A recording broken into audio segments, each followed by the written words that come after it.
This is a video about how I built my little free library. Hopefully it'll help you build one for yourself. Okay, getting ready to build our free library in Tyler, Texas. These are the supplies that I'm going to use. I'm going to use mainly cedar. I think I'm going to go with a 4x4 post.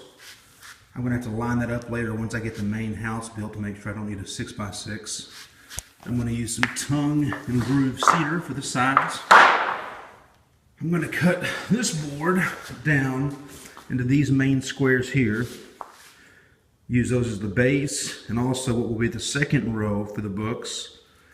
And these two pieces of wood will be the roof. So I'm going to frame it up with these 2x3s here. And then I've got some other little pieces of wood trim that I may or may not use. Then I've got an entire bundle of cedar shaker shingles. So I'm going to have an outside cedar wall, and we went to a local antique store and found this old window that I'm going to use as the front door. We'll check in. Okay, we've got the bottom frame cut and all the framing around here and the uprights going in. So what we're going to do next is I'm going to cut the second level shelf, and I'm going to notch out where those framings are, and I'm going to drop it down in there with some brace supports on there for the next step. I'll give you an update. The upright joist, so all the framing is done. Next I'm going to frame the roof, and then all the framing will be done. So I guess all the framing wasn't done. Now we have the roof framed up. I just did a straight 45-degree angle roof, and the roof is going to meet up here and overlap quite a bit on the edge, and should overlap about 2 or 3 inches on either side of that to give it some rain protection. We've now got the roof on, the decking. Next step is going to be to put the tongue and groove cedar we have here all around the framing and get that outboard done. And then frame up the door and get the door on. Last thing to do will be get the wooden shingles on the roof. Got the inside stained, and I am starting to put on the skin. I thought about staining the inside of the skin before I put it on, but just kind of wanted to show you guys what's happening here. So I am beveling these edges. Let me kind of give you a view of that so you can see how that lip's sticking out on a 45 on both sides. So here's what the outside's going to look like. Same thing here. Bevel on the side. I'm about to come across the back, and then other side. The front door will be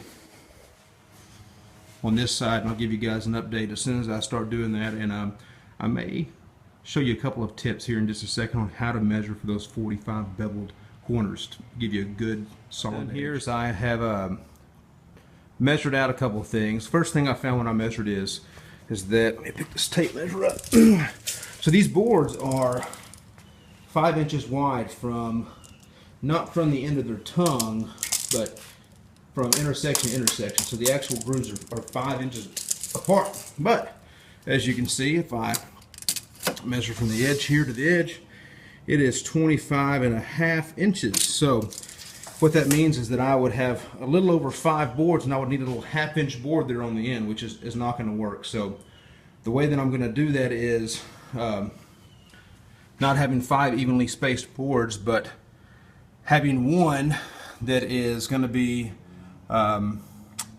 slightly off center on the front. So here you can see I've set it 1 inch off center and kind of have gone down here. Now here's how I've come up with that here. So I've measured from the bottom to the very top of that point. From this board I've measured 1 inch off center, and I've put my mark on there.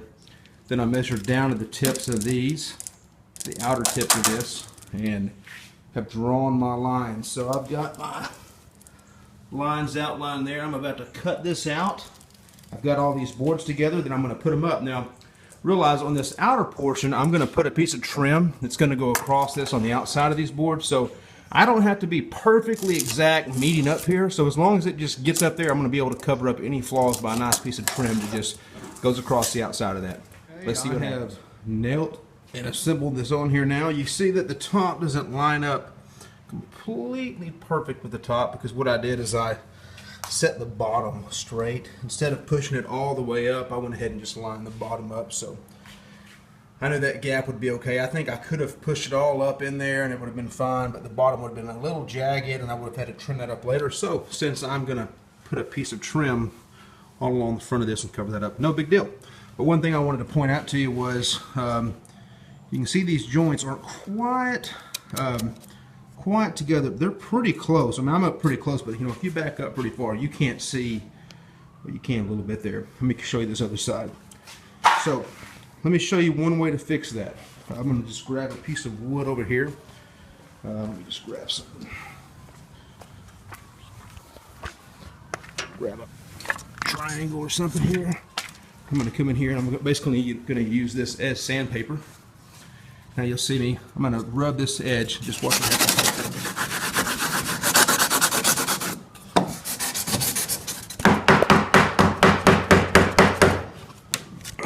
And that, I've also got a rubber mallet. So,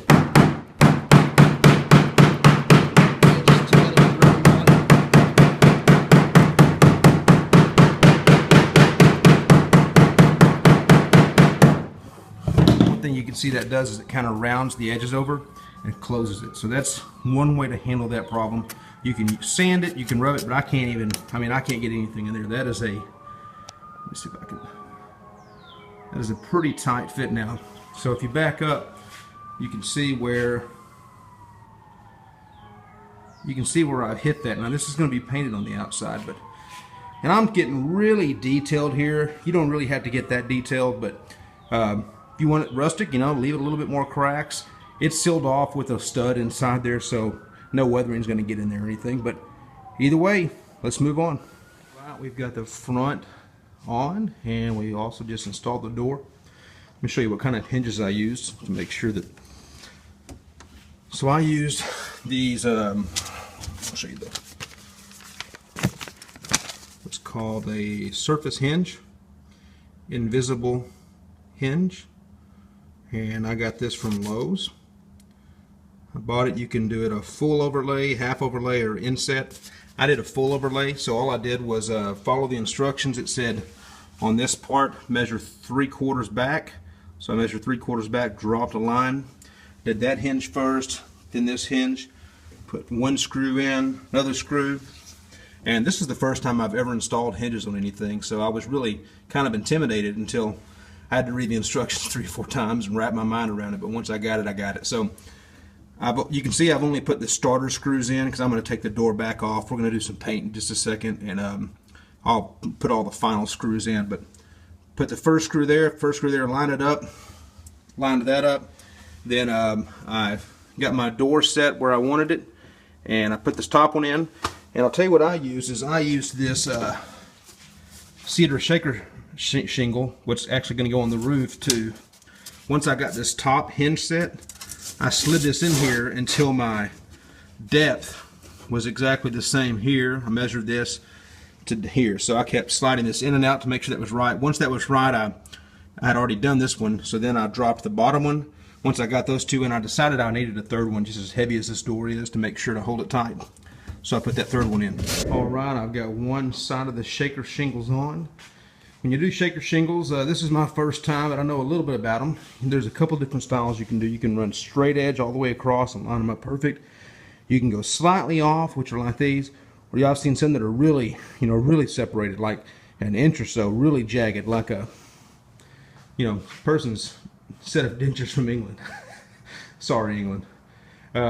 Anyways, I just lined up the edge first because I'm actually going to put a trim piece around the edge. And around here I'm going to put a trim piece, so I made sure to have an even edge. I generally used one of these medium sized shingles, turned them over and kind of drew a line to kind of give myself, that's the general distance I wanted to go.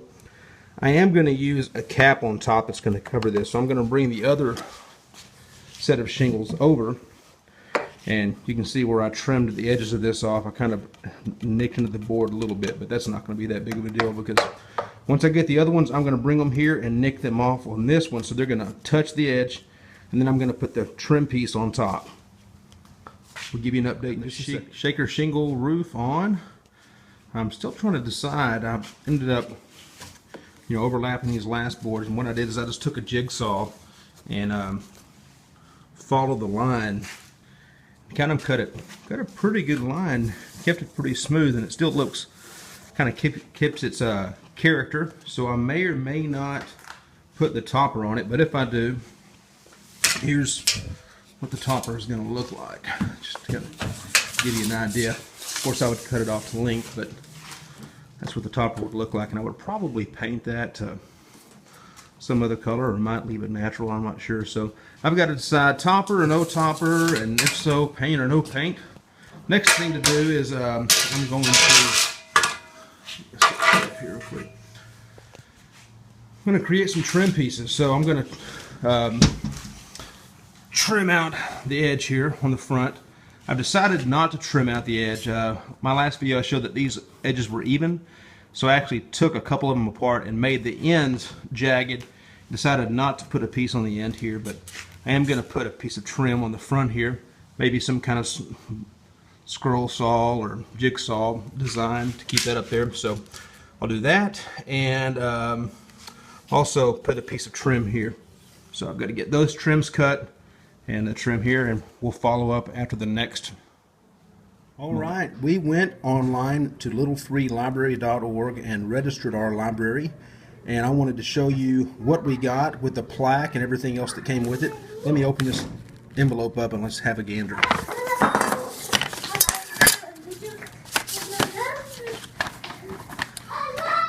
Okay, so first off, the most important thing is you got this plaque here.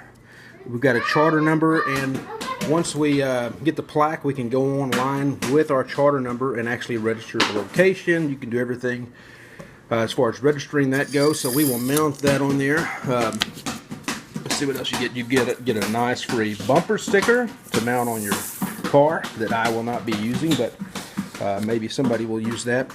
You can get a return address stamp if you want to order any more merchandise. This is a little pamphlet of how to get started, and it explains their story and some things with it. Let's see what else we got here. This is a little card that shows how this library works and a couple of things. Now these are pretty cool. These are actually some bookmarks that you can stick in there. It has information about the Little Free Library and give those away, and it has Little Free Library information on the back, and some different countries that they're in. So those bookmarks come with it, as well as if you want to put these in your books, maybe in the front leaf. You can see that these are little stickers, almost like address stamps. Always a gift, never for sale. So you can put those in there. We've got this little sheet coming from Coffee House Press. This is a little newsletter that they put out. This is a cute little article that a lady named Margaret Aldrich wrote about how she started her library. And there's this other little pamphlet that you get, Little Free Library Steward's Guide. It explains everything on how to take care of your library, how to install it, how to create the culture, how to build and sustain support, vandalism, how to prevent it, and what to do if it happens. Nobody would vandalize a Little Free Library, would they? I mean, that's just ticket straight to hell. Tips from the field. There we go. And also how to install your free little library. So I have my library now up on the post, so we're about to go to that and show you the finished product in just a few seconds. We have finished our Little Free Library. We've got it up, plants planted around it, put a little flagstone leading up to it. So let's see what it looks like. And we've been up for about a week now, and all of our neighbors have already been stocking books in it. So we've got our sign there, and all kinds of good adult books. Kids books have been a lot of them taken, so it's really cool. Build your own Little Free Library and get into your community. Encourage reading and make it your own creation.